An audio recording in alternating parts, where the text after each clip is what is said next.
everybody, it's Helen Hillix, licensed therapist, intuitive coach, and I am here today talking about sacred sexuality with Carine Camara, whom I'm so excited for you guys to meet. She's brilliant and an innovative thinker and just a wonderful healing energy.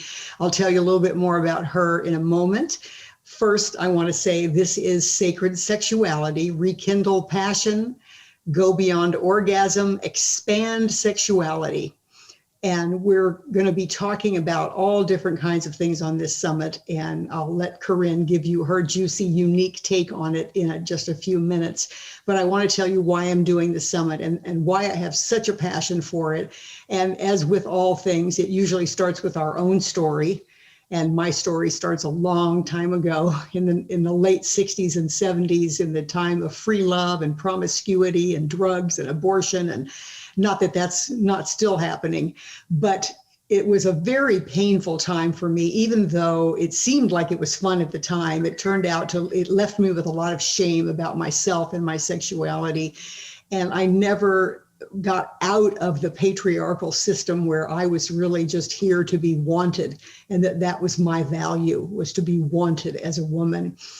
So it just messed me up, and I don't want you to have to go through that. So I want to empower women and men who are watching too, to encourage more equality, more self-expression, and more integration of that sacred energy into sexuality. So here we go.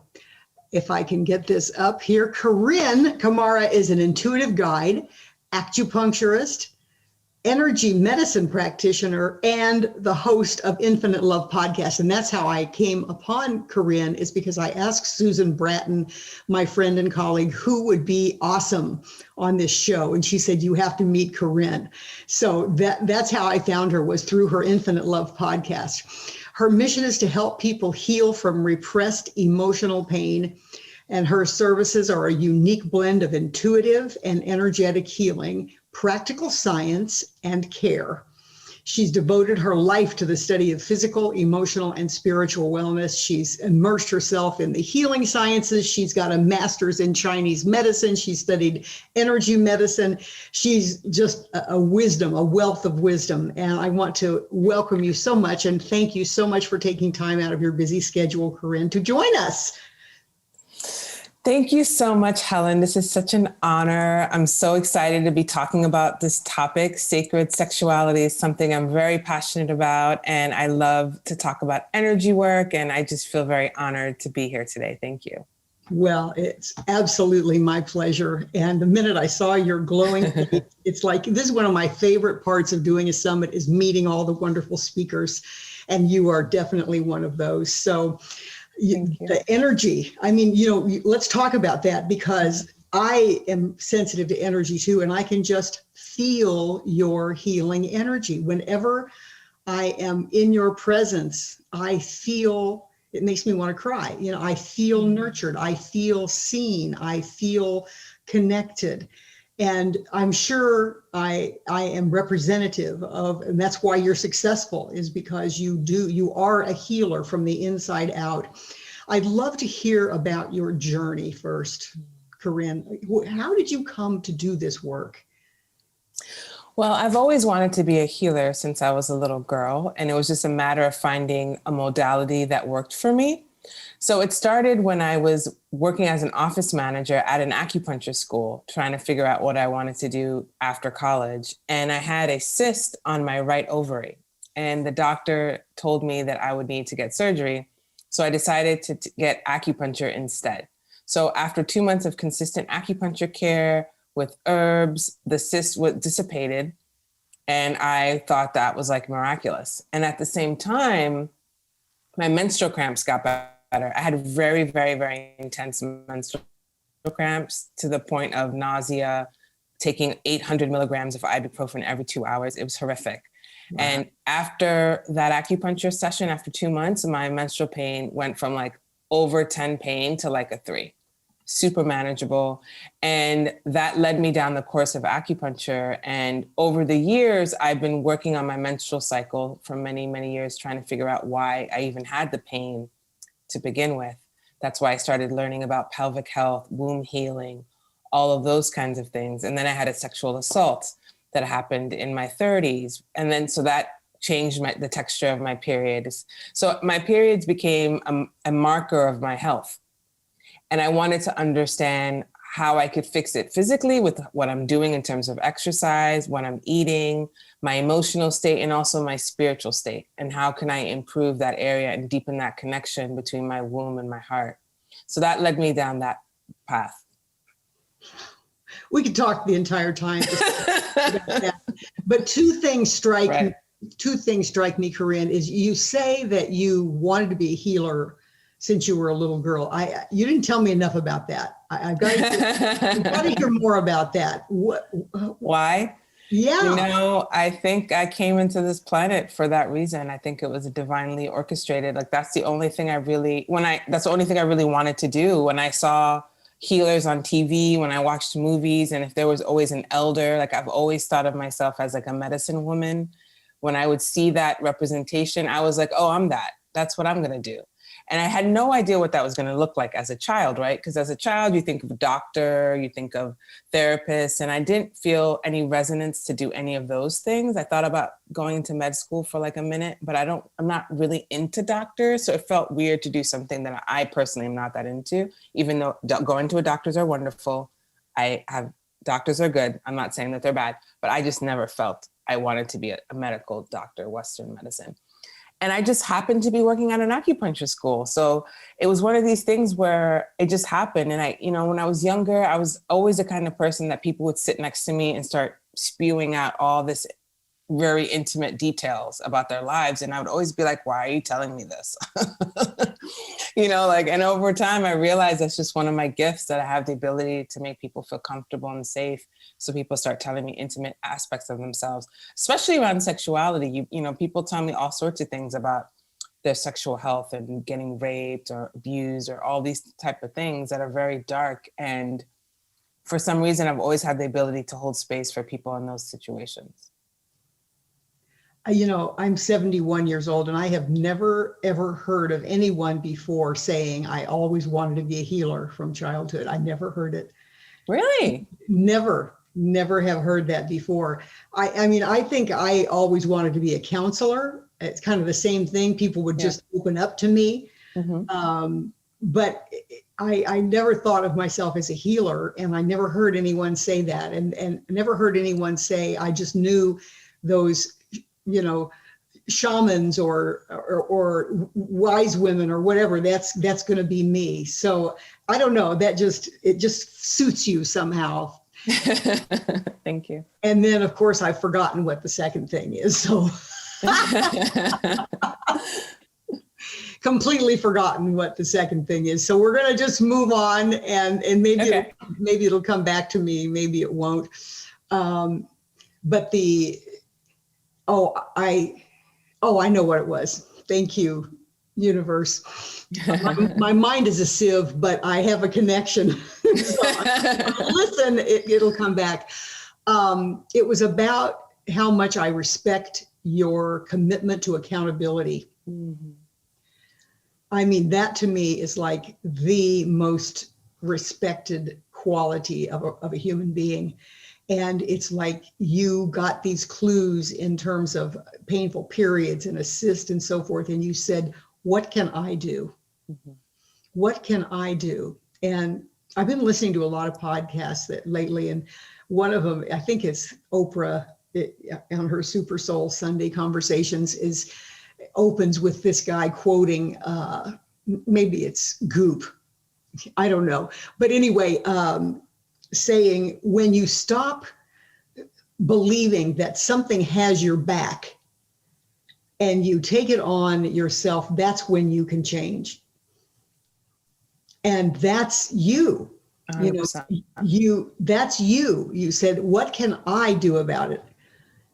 And that just blows me away. It's like, oh, I have painful periods. I need to exercise and eat right and dive deep and learn more and blah, blah, blah. And I just want to say that because for our audience, I feel like that is a message from your life.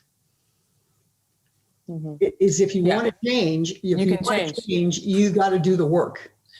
You have to do the work, and you also have to believe that you can change. Like, I had really bad menstrual cramps and I went to multiple doctors, and every doctor was like, oh, you're just going to have to live with it. Or here's some pain medication. And I was like, I refuse to believe that God put me on this planet for me to suffer every month. That doesn't even make sense. Like, I was just like, this isn't normal. And everyone would say, oh, it's normal to have cramps. I'm like, no, it's not. Like, this is something, not like I shouldn't be throwing up from the pain. And when I started to understand, most of my pain wasn't physical, really, it was emotional. Like, I had a very physically abusive childhood, and I repressed all that pain. Like, I got physically spanked, and all of the pain that I went through as a child, I never was able to fully release. And I just held it in my pelvis. And that's the area where I got hit the most, right on my bottom. Like, I got hit there the most. Oh, right. And when I started to starting to do this release work, started to heal my pelvic space in my 30s, all of those memories started to shoot back through my consciousness. And I was like, oh, that's why I have pain in my pelvis. It's not just because I'm eating the wrong things, but it's really because of all this emotional repression that's been in my pelvis. Because in my 30s, I had become plant-based. I don't drink, I exercise. I've been doing all the things, and I would still get some cramps and pain. And I was like, okay, there's something else. There's something deeper. Like, it's not just about what I'm doing. There's something inside of me that I haven't released. And once I started releasing that, now my periods, I don't get any pain, really. They just come and go. That's a miracle. Yeah, it is. It took about a good 10 to 15 years to really sort out my menstrual period. Yeah. Well, and I love that part of your story too, Corinne, because people in our society want a quick fix. Mm-hmm. You know, and of course, that's what contributed to the opioid addiction epidemic. Right. Is, you know, it hurts, give me a pill. And they tried to give you pills and you said, no, I'm going to take the long road. Right. It was a long road because I didn't have anyone guiding me. I had to figure it out myself. So now if somebody's listening to this and they have menstrual cramps, you don't have to take 10 years to figure it out, because I've figured it out for you. You know what I mean? Or you can find someone like me. There's tons of women out here doing menstrual work, you know, so, but it's really that emotional piece that made the huge difference. And that's the part that I think is the part that people tend to forget. Because, you know, you eat the right food, you take the supplements, you do the exercise, you drink the water, and things are not shifting. And I think the point when you're at that point, it's the love, increasing your self-love, finding the compassion, the acceptance, and releasing the emotional pain. And that can totally shift your health in a completely different way. So do you feel like this is I don't know whether you've done the research to find this out, but intuitively or data related, do you feel like this is a common issue of women having repressed energy in their pelvic areas, and that interferes in their ability to be sexual, let alone have horrible periods, or even beyond periods, have horrible menopause maybe? I mean, there's about 5 questions in there, but take it away. 1,000,000%, yes. Absolutely, yes. I feel like, well, first of all, if you actually think about the pelvic floor, it's a bowl. It's a bowl. It's actually a bowl. And what happens when you put things in a bowl? They stay in the bowl. It's a container. It's meant to hold. That's the whole function. And women are meant to receive. We're vessels we receive and we hold. That's what we do. We raise babies in our womb, which is all about holding that container.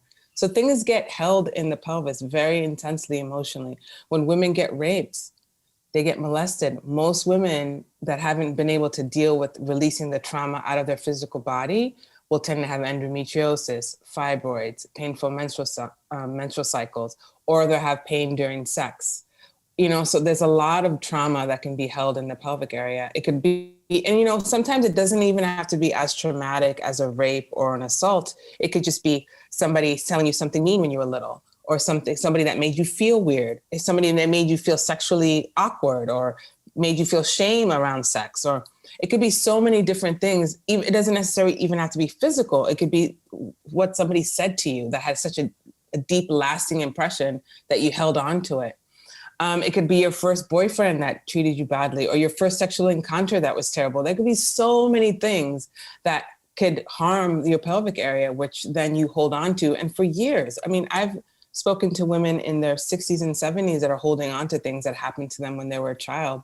And they may have not had traditional reproductive issues, but now that they're older, they're having incontinence or they're having prolapse, or, there's so many different things that we attribute to age. But my question is, have you released all that emotion? Because some of it is age, but a lot of it is repressed emotions that have not been dealt with. And now they're being manifested in a physical form. Interesting. Very interesting about the incontinence, because, if I'm not careful, I'll pee in my pants if I don't run to the bathroom. Mm-hmm. So, I need to talk to you.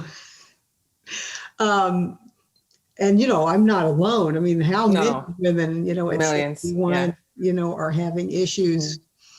Mm-hmm.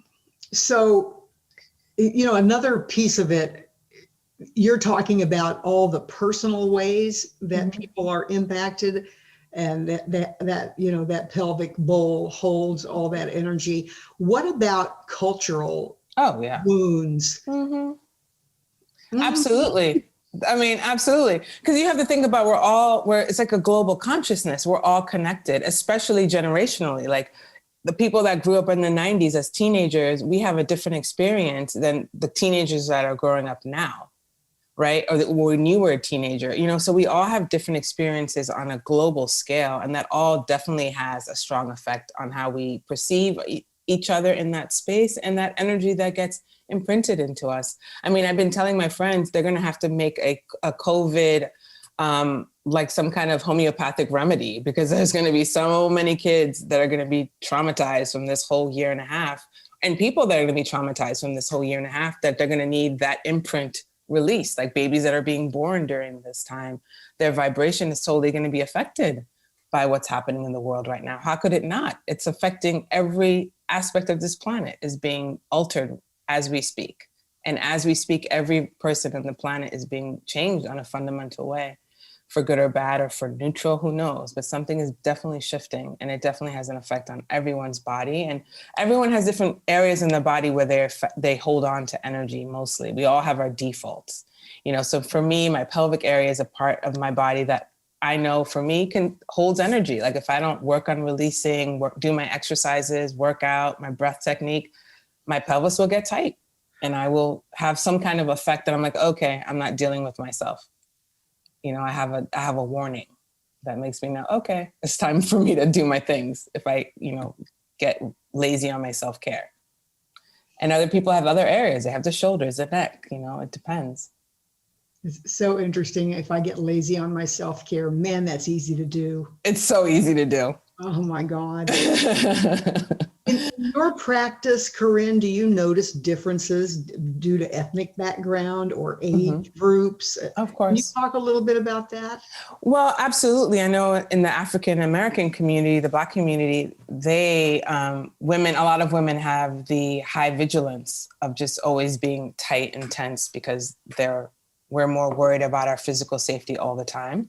So for a lot of Black women, I think it's no surprise that fibroids is way more prevalent in the Black community than there is in any other community. And my hypothesis is it's the anger that they're holding in and they haven't been able to express, which is why we get fibroids more than anyone else. And I also think it's the food too, but I think primarily it's the anger of not being able to own our own bodies, being violated generation after generation, and having so much innate anger.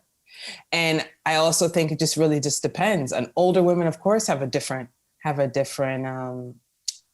experience. Like a lot of my older white clients I've never been able to communicate. I've never been able to express who I am truly to the world, because I have had kids. I was a stay-at-home mom. I got divorced, and I'm still angry at my husband. And, and then they develop breast cancer because they felt like they've never been able to love or feel loved. And they have this whole story of not being able to be seen for who they are, So every group of women and men have their own cultural issues that definitely have a strong effect on the physical body. And it really just depends. And because I'm a Black woman, so I definitely have more affinity for other Black women because we have a similar experience, but almost all the women from different backgrounds have something. I have Asian clients that have their own story about their experience, and immigrants have their own story about their experience. I've had gay men that have had their own experience, and young white men that have had their own experience because they felt like they didn't know what it was to be a man, like in the society, especially if they were sensitive and empathic. Their masculinity now comes up to question, like who they are in the world, how can they express, and the white guilt, right? Because they feel like they want to be part of the conversation but feel awkward. So, I live in the Bay Area, so of course I have a beautiful, eclectic group of clients that, most of them want to do good things in the world and they don't know how because of X, Y, and Z. So it definitely has a huge effect. I love that though. And I love the way you talk about it and the inclusivity, again, I can feel that energy of bringing us all together, mm-hmm. that we are one. Yes, right. Black women have the vigilance and white women have the resentment and the young men have the fear of not being man enough, et cetera, et cetera. But in the end, what I hear is how much our emotions and the cultural realities impinge on our emotions, mm-hmm. and how much damage that is doing to our bodies and our sexualities. Yeah, absolutely. And the sexuality is a huge one because that's our second chakra. It's our creativity. It's the repressed emotions of shame and it just gets so murky. Sexuality gets murky, and we're not taught at a young age how to be sexually. Like, what does it mean to be sexual? How can we use that energy in a different way that's not always about sex? And we're not taught when we're young, and we're not taught when we're middle-aged, and we're not taught when we're old. Yeah, it's a shame because it's one of the most powerful energies that we have available to us, and we're not taught how to tap into it. We're just taught to just like watch porn and just, sex is for reproduction, and there's no beauty around the sacredness and the divine connection that it can provide, which is so sad. Would you talk for a minute, Carine, about that, for all the parents that are watching, because there will not be children watching, I hope, not because I think there's anything wrong with it, but, whatever, YouTube won't let it happen. Anyway, would you talk about that in a way of providing some guidance for parents, and how can they talk about sexuality and sacred sexuality to their young people? Yeah, they're young people. And I'll talk about some of the things I did, mm-hmm. wrong and right, but I want to hear your view. So I want to preface this by saying I don't have children. And I only have a few teenage clients. I mostly work with adults. So, but I would say that the most important thing I would say is for parents to teach their kids about the sovereignty over their bodies and to understand how their bodies work.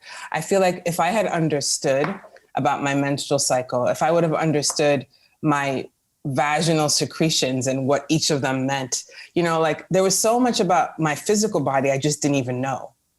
And then I think the basic is to teach, especially women. I think boys are a little more simple in terms of their physicality, but with women, I would make sure my daughter understood all the aspects of her parts, like where her uterus is, where her ovaries are, like what cervical mucus is, when are you really fertile, like when an orgasm happens, you do have liquid coming out. Like all of these details, I think need to be explained because I was shocked. I didn't know anything. And then when it was happening, I felt ashamed. I was like, I came and there's liquid. What's that?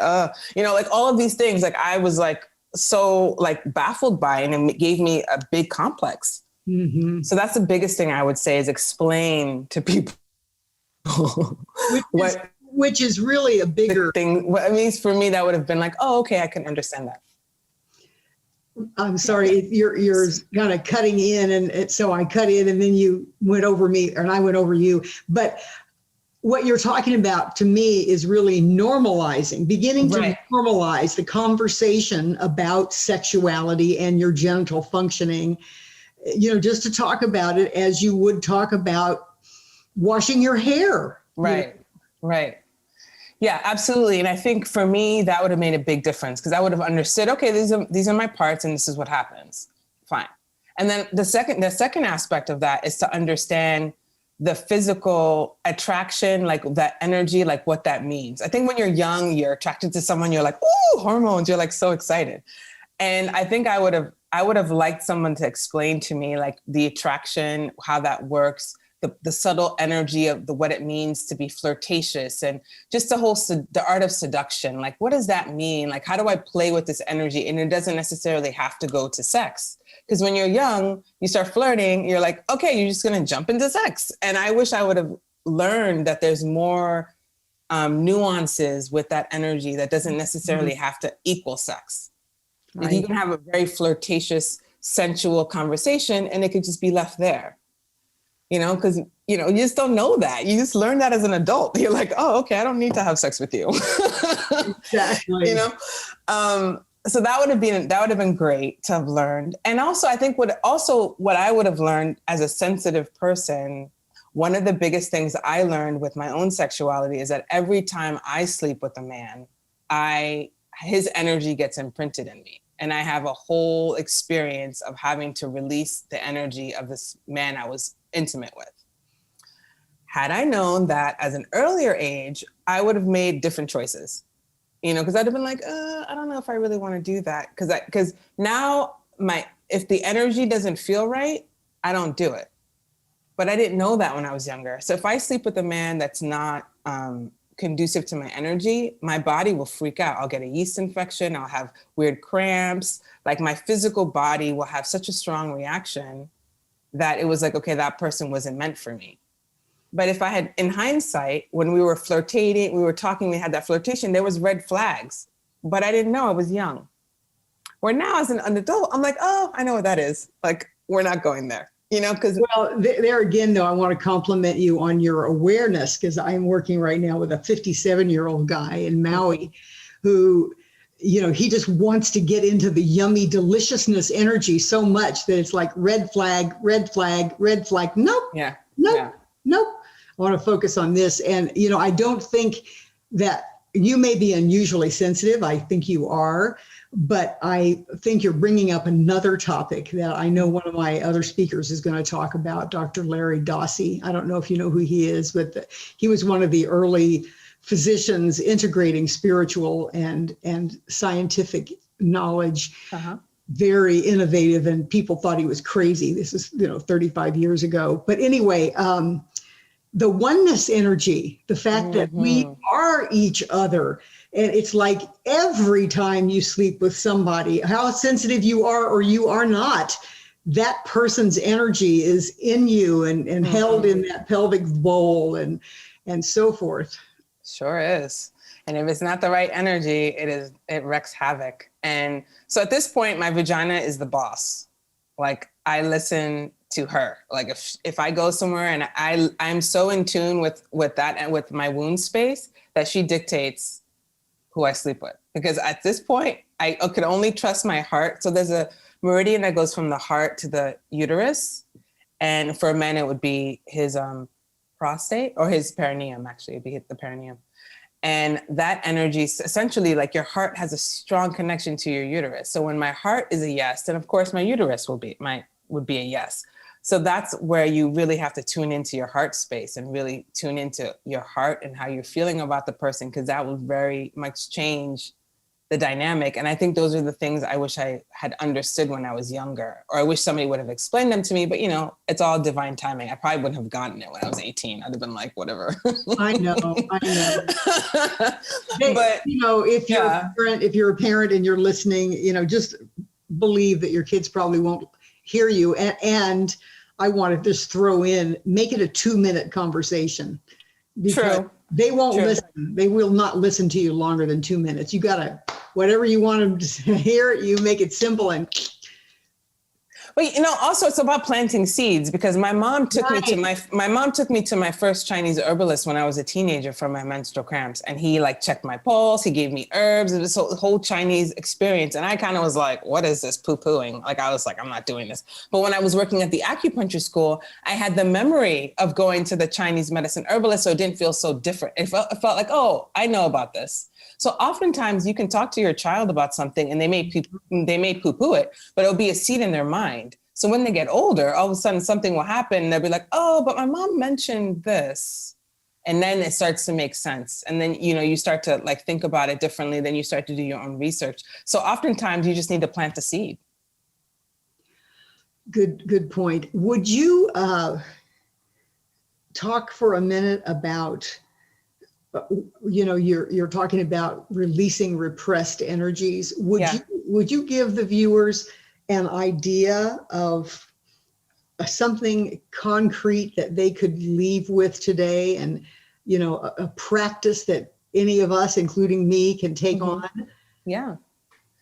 Well, I think the first thing is to acknowledge that you have repressed emotions somewhere in your body, right? And if you want to start figuring out where the emotions are lying, where they're living, you can either start just breathing into like doing breath work and just doing deep breaths and just asking your body where tension is being held. And oftentimes when tension is being held, that's a really good indication that something is there. So that's the first thing you can do. Start scanning your body to figure out, okay, where am I holding tension? And for the people that know they have trauma and it's in their pelvis because they have various pelvic issues, again, you would probably have to start breathing into that space and really being compassionate with yourself and start to go in a quiet space and start writing. I mean, I believe in journaling, not to reread it, but just to write things out, like all the pain, all the emotions that come up for you. Because oftentimes if you start tapping into something, the pain is an indication that your emotions are repressed and your body's protecting you from dealing with the emotional pain, because the physical pain is actually easier to deal with than the emotional part. So it's harder for people to get into that emotional space because it's such a deep wound for whatever it's being held there, if it's shame or etc. Shame is one of the harder ones to want to deal with. So you have to be gentle with yourself and take time, but a lot of it's just the willingness to want to do it. That's like the first thing. That's like half the battle, like wanting to discover what it is. And do you have any tips about how to develop that willingness? Because I mean, I feel like that's kind of an underlying message that we've all been raised with is, let sleeping dogs lie. I can't tell you how many clients, and I know you've had this too. If that's in the past, I don't want to dig that up again, or, and on and on and on. Yeah. So, well, it's a difference between living a life in a world that's cloudy all the time. That's sleeping dogs lie. Your world's okay. It's cloudy. It's okay. But do you want to live in a world that's cloudy, or do you want to live in a world that's bright and sunshine and rainbows? It's like how do you want to live? And I really think it depends on how much pain you're in. Like if you're in a little bit of pain, your life's okay.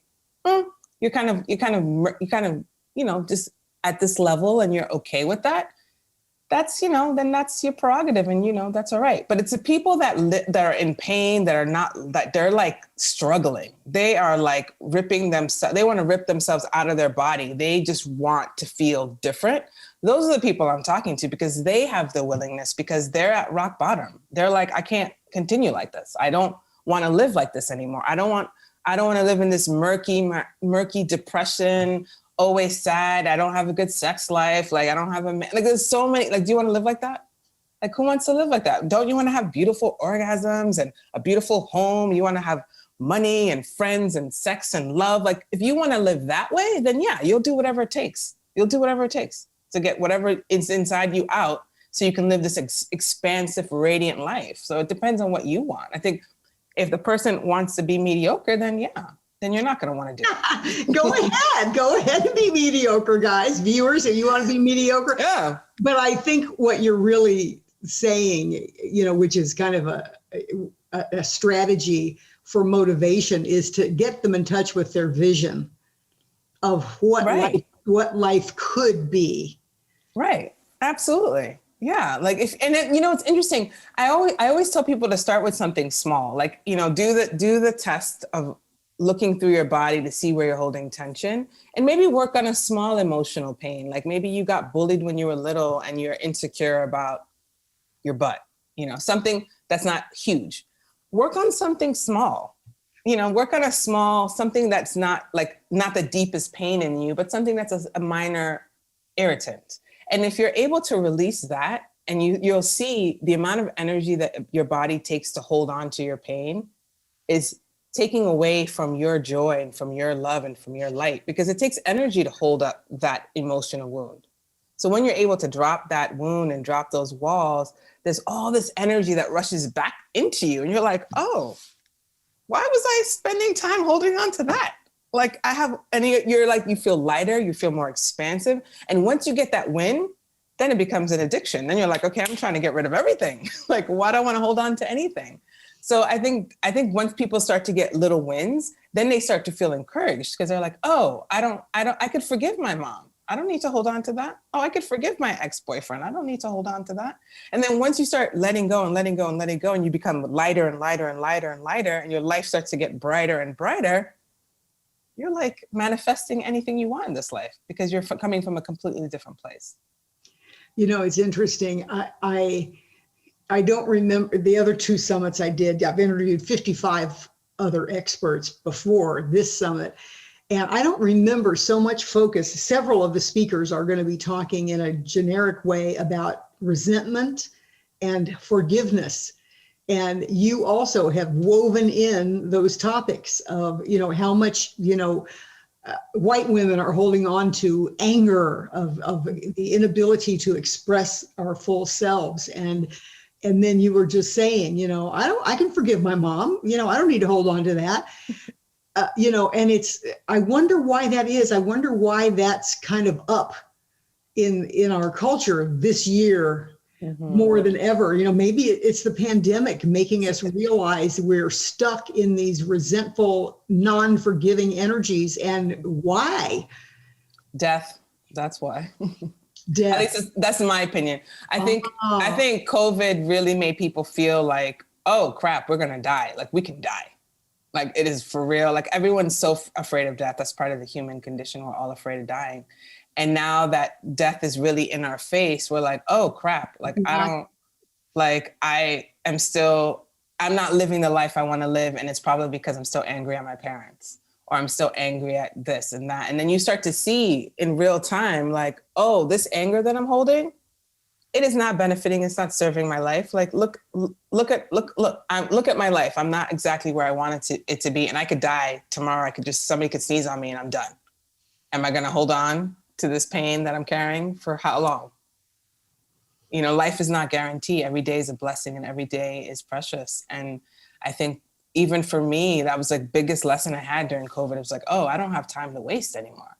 Mm-hmm. I could die tomorrow. And of course, we all know that, right? We get in our cars. We all know that. But COVID made it so obvious. It was like, you see those numbers on CNN every day. You're like, oh, okay. Yeah. Knock, knock, wake up. Mm-hmm. Yeah, wake up. Like we have a short amount of time on this planet, and holding on to those pain, it's not gonna benefit you. And I'll tell you a story. Like this is what happened for me for COVID. I haven't talked to my father in 7 years because it's a long story, but my dad and I we've had big issues, and I chose to just cut him out of my life because I'm just like, I can't handle him. And last year, my dad called me because of COVID. He moved back to Africa. He found my number and he called me, and he was ecstatic to talk to me like nothing has ever happened. And I was like, all these years, I was pissed off at you for all the XYZ you've done to me. And he was chilling. He was just happy to talk to me. And it really made me feel like, wow, anger, like holding on to anger is really a one-sided thing. Because my dad he wasn't angry at all. He was just like living his best life. And here I am all like tight and mad about my father. Total waste of time. Total waste of time. And then that moment I kind of was like, I'm done. I'm done being mad at my dad. Because like, and the minute I tell you no, and I have to preface this before I talk to my dad, I've been working on 2 years forgiving my father, doing my own personal practices, like just working on forgiveness for a couple of years before I actually got on the call with him. So it was building up. And then when I actually talked to him on the phone, and he was just like acting like I was like the best thing ever. He was so grateful to speak to me. All my anger dissipated. It was just like, boop. And all this energy came rushing back into my heart, into my being. And I was just like, oh my God, I was holding on to all of this for no reason. You know, I don't know. We could get off onto talking about vengeance and revenge and, getting back at people who've hurt you and all of that. But I love that saying, and I'm terrible with sayings, but it's something like anger is like drinking poison and thinking the other person's going to die. Exactly. It's so interesting. And that's the same thing that happens in our pelvic floor. I mean, that's what pretty much happens, where somebody does something to us and we feel victimized, and then we hold on to that pain and it just sits there. And I mean, I know so many women that can't even enjoy their sexuality because they're angry about X, Y, and Z, and don't you think, I'm sorry. No, go ahead. Don't you think, Carine, that some of that, and I'm relating to this personally, that I felt like I had to shut down or shut off, not really because people say all the time, I don't trust men. Right. But really it's that I didn't trust myself. Right. Because I had made so many bad choices of feeling Absolutely. attracted to a certain guy that ended up being just an asshole and, abusive and so forth. So it really was me I didn't trust. But I, rather than feel that shame of not trusting myself, I held on to the anger so that I could blame it on him. And then, of course, other women are really happy to get on that bandwagon with you. And it's like, we get to give all of that up. I can trust myself now, but it's like, other women, you can learn to trust yourself, but you have to pay attention, just like you were saying earlier, Carine, that you weren't listening before to your heart, to your womb, to your vagina, to your consciousness. You weren't listening. Right. And I mean, that's exactly what I mean when I say that when you have pelvic pain or physical pain, you're focused on that because you don't want to deal with the fact that the real pain is the emotional pain of not trusting yourself or whatever it is. Because I've had that same experience where I want to blame the man for X, Y, and Z, but ultimately the pain was mine. Like I felt like I didn't deserve love. So I was attracted to a man that was going to treat me in an unloving, unkind way to pretty much validate the feeling I already was carrying, the wound I was already carrying. Once I started dealing with that pain, then the men shifted. Like I'm not attracting those kinds of men anymore. And if we continue down that road of, I don't trust them, then it's like you're justifying your walls. Right. Exactly. The wall, instead of becoming courageous enough to take it down. Right. To take it down and to understand why was it put there to begin with. Like what pain brought you to the place where you created that wall. And that's where not being a victim is huge. Like not being a victim and saying, okay, I'm taking full responsibility for this, even though it was a terrible thing that happened to me.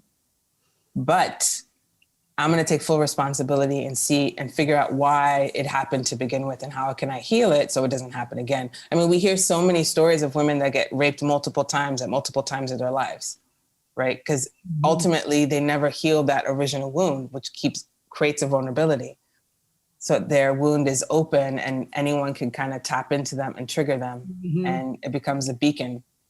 And I mean, I also understand that. That's, I had multiple experiences, one after the other, and I was just like, what is happening? And it's not until I said, okay, I need to figure it out because I can't live my life with that. I'm doing something. Right. Would you, in these last few minutes, we've got like 5 more minutes. Would you tell us a couple of stories about clients, actual people that you've worked with, and, a little bit about what I just like to give some examples to the Oh, what audience. done? Yeah. Well, one of the more powerful clients I had, she was molested from 5 to like teenage years pretty intensely. And she had no connection to her body from the neck down. So she was married, she had a child, but sex was kind of like not something she enjoyed or even felt anything, never had orgasms, nothing. And so, and of course she was coming to me because she wanted to get pregnant with a second child.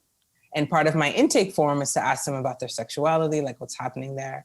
And she said, oh, she told me her story. And I was like, okay. And she got a vaginal steam, which is herbs in a pot to help moisten the vaginal canal, also kind of release any kind of stagnation there. So we did that. And then I gave her a mind abdominal massage. We did acupuncture, and I just pretty much helped calm her nervous system down. But her just even talking about it just made a difference. And I'm not a therapist, so it's a different type of thing. For me, it's more of that somatic experience where I'm connecting your emotional state to your physical body and helping you like move the issues out of the tissues, so to speak. I love that. Move the issue out of the tissue. That's powerful. Yeah. And she had she had 2 sessions. And by the second session, she had sex with her husband and she had an orgasm, which was like amazing. I was like, even I was shocked because I was just like, wow, that was quick. Right. And she totally started to be able to feel more in her body. So really one of the things I work with people is to help them get them back into their body. Because oftentimes when you have trauma or you're disassociated, you're not in your body. But I find the body to be such a powerful tool to tell you where you're at in terms of how you're interacting with the world, the sensations that you're feeling. Your body can give you so many amazing clues on that, especially our sexuality, because we get physical reactions. So it's even more of a powerful way to start to tune in to your body in a completely different way to understand how you work. It's really about self-discovery.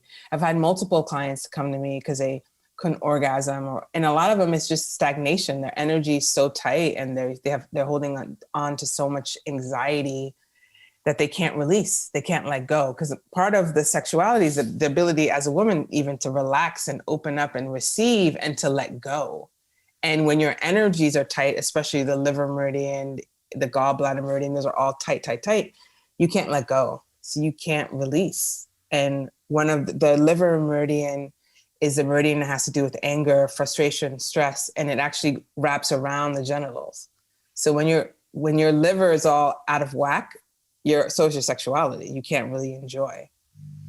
So I work a lot with clients to help them. Number one is mostly calm their nervous system down, get them into their bodies, help them open up their heart space, get them in tune to how they're feeling and how they can start to release some of this repressed emotions with love and compassion and different various exercises that we do. It kind of depends on the person, and helping them tap into their wound space and help them connect to how they feel and how they can utilize that energy for other things. You don't have to have sex. You can clean your house. Like, oh, I'm feeling kind of, let me go clean. It's just like it's passion. It's just passion. It's excitement, and it's magnetism. It's that ability to magnetize things to your life, people to your life, experiences to your life. It gives you that radiant glow, that comes from within, that can't be bought.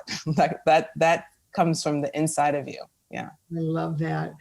God, we need to stop, but I wish I could talk to you for another hour. So much.